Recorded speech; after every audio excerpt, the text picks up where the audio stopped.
Hi, everyone. Welcome back to the C Morning Show. We've got a clip that we'd like to share with you. Let's have a look.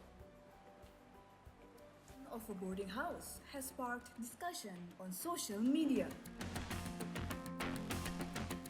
The video, which has more than 50 million views on TikTok, shows a flooded boarding house corridor.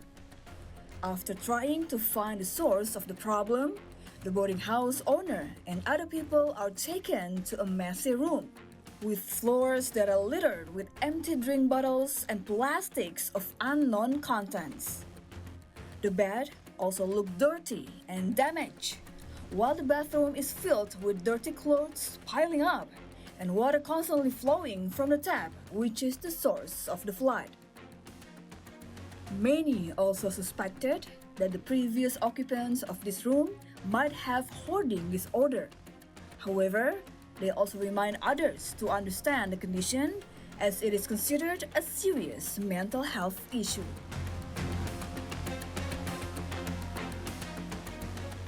All right, so that was the video we wanted to share with you before we get into our first discussion of the day. And obviously, you must have figured it out by now. Yes, it is about hoarding disorder. We're going to talk a little bit more about this phenomenon with clinical psychologist and friend of the program at Personal Growth, Shierlen and Octavia.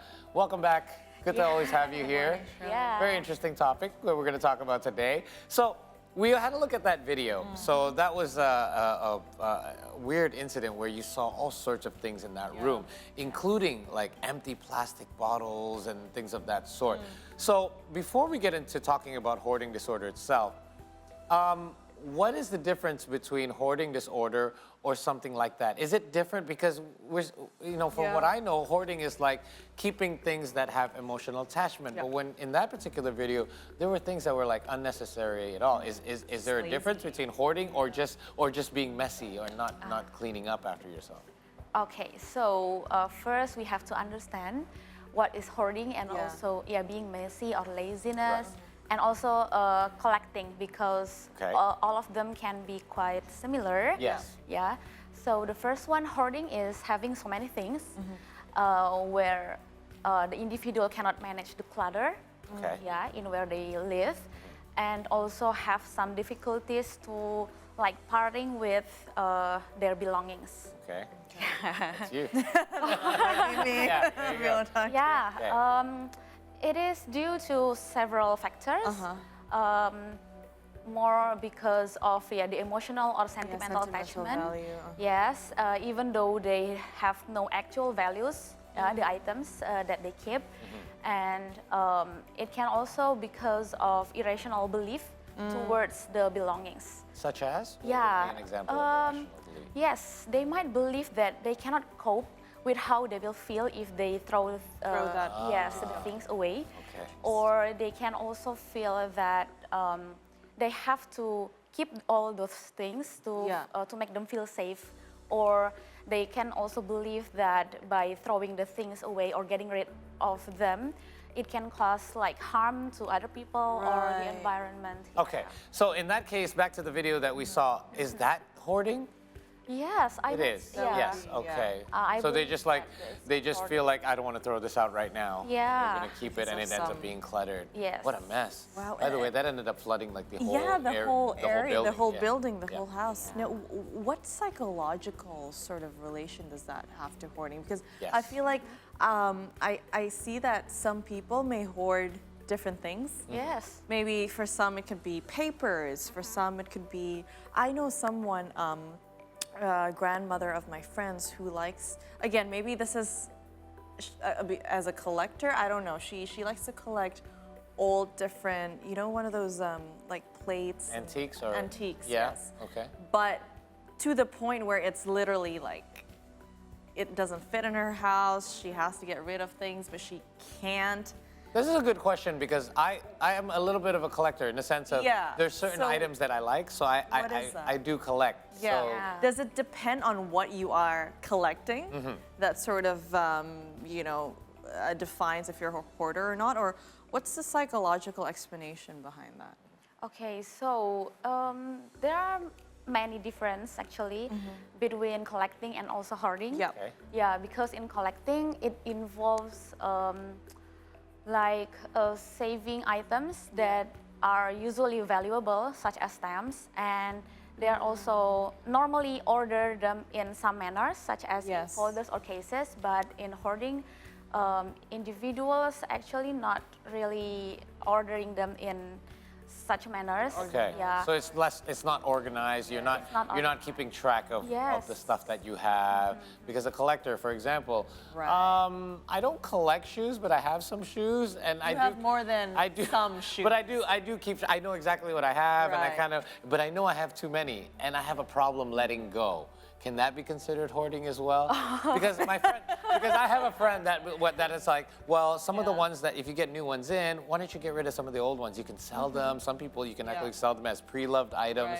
But I have a little problem with letting it go because I feel like, oh, I remember when I got this. This was at a certain event, or the way I got this limited one was difficult. It's a sentimental value. So that's sentimental attachment. Yes. Okay, so what is the psychological connection between those sentimental feelings that I have and not being able to let go? Like, what is happening psychologically within me? Okay. It's actually pretty normal for people to have like such things or belongings that have emotional attachment with, or connection with us. Okay. But it will become problems when we cannot organize or even getting rid or like have extreme anxiety or distress. When we have to let the things go, from our spaces. Right. Yeah, and if you ask about the psychological explanation behind it, until now, research suggests that there is no like one root cause. Okay. Yeah, it's actually a combination of, I might say, 3 factors. So neurobiological, personality, and also social factors. Okay. So neurobiologically, it is because like information processing deficit in the brain. So individuals or hoarders might have like difficulties in planning and also decision making, organizing. Oh, so it kind of goes hand in reflects your hand. personality. If somebody is less organized, they're likely to be able to fall into that trap of hoarding as well. And by personality, we mean that somebody that is too perfectionist might also have some difficulties because they have like troubles or difficulties in making like fast decision. Because they have to be perfect in a way. You have to sort of overthink, like, do I need this or not? Okay. But Makes sense. pros and cons if I actually let this go. Yes, so they are more vulnerable to hoarding. And also the third one, the social factors, it can be caused by childhood experiences of losing things, not owning things. Even not being cared for can also lead to hoarding in the future. So are you saying, like, for example, if I always wanted a couple of these items when I was young, and I never got a chance to get them, but now that I'm older, I can afford to get them. Now I never want to let it go. Like that? That's what I heard. One of the risk factors. Because when you grow up, maybe you don't have the privilege as you have now per se, and then you can't get your hands on these things that you've always wanted. It's like, oh, it took me forever to get this, even though I don't need it anymore. Like, it's just makes sense. Okay, speaking of childhood, by the way, does this start at a young age? Because I'll reveal a little story. We have to do this with my 8-year-old daughter every now and then. She's 8 now, but it started when she was around 5 or 6, where she likes to collect all these little trinkets, and then it's always like every few months we're like, okay, we got to clean out your drawer. We open the drawer. You don't need this. You don't need this. She's like, wait, no, I do need that. I do need this. Is she just being a kid, or are these early signs of somebody who's going to eventually be a hoarder? Okay, so that's interesting. Yeah.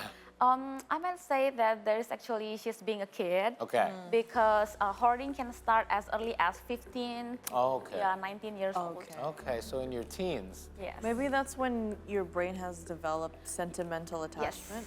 Yes. Okay. Okay.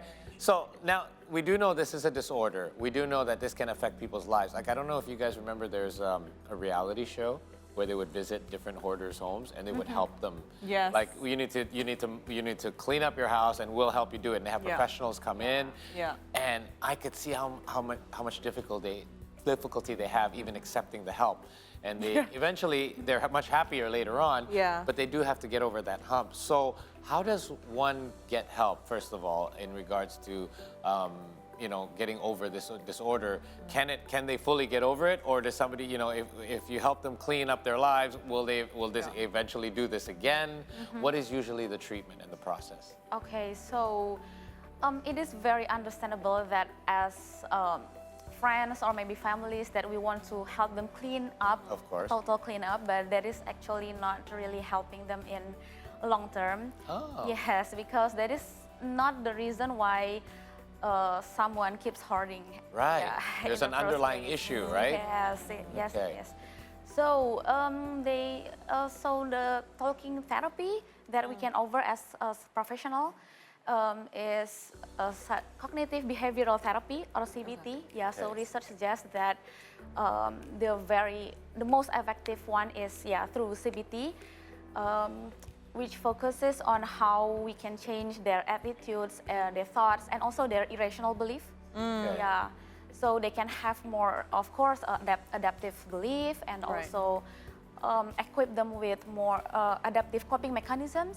Yeah, to like know how to channel that, like their emotional attachment. Whenever get that feeling, they know Yes. how to deal with it better. Yes. So you're more like retraining their brain and the way they think. Of course, like restructuring their how they think. Yeah. Right. Instead of telling them that this is what you should do. Or just clean up and throw out half your Yeah. things. Yeah. That doesn't really help. Solve the problem. Well, what do you think are some other symptoms besides collecting useless things that you would think is a sign of hoarding disorder? Yeah, so aside from like gathering or building up clutter, hoarders usually also have like some difficulties in planning, Yes. organizing. Okay. Right. Yes. Got it, okay. Yes, and also making decisions. Decisions. Yeah. Okay, so this is a really interesting topic because I think that a lot of people may not even realize that it is. So how does one realize, or how do we help somebody that we love or close to us Yeah. realize that, hey, perhaps that, like, how do we know that they may have a hoarding disorder so that we can identify it easier? Yes, yes, yes. Apart from seeing like a huge mess, like the early signs. Yeah. Yeah. When they can't decide what to eat Oh, that's a good because point. they can't, Decision making.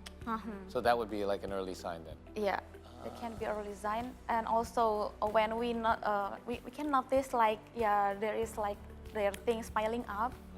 We can also tell them, because they might not realize, or like they might think that they are collecting things, such as like the collectors, but there's actually, It's actually very different. Okay. Wow. Okay. Good stuff. I'm glad we got to have this conversation because so much more about it. because it is a very gray area. Yep. Because some people are collectors. I have friends who have plenty of things, but it's very well kept and it's very well It's like displayed. you and your shoes. No, I have too many shoes. I am a hoarder when it comes Your to my wife would shoes. agree. Thank you so much for coming Thank you by. so much. Thank you Shirley, so I really do much. appreciate it. Always a Yes. pleasure to chat with you. We hope that you were able to find this discussion enlightening. But we do have to take another short break here. But in case you did join us late this morning in our program, don't worry. We're going to recap some of our earlier stories, as well as bring you more updates from around the world when we return.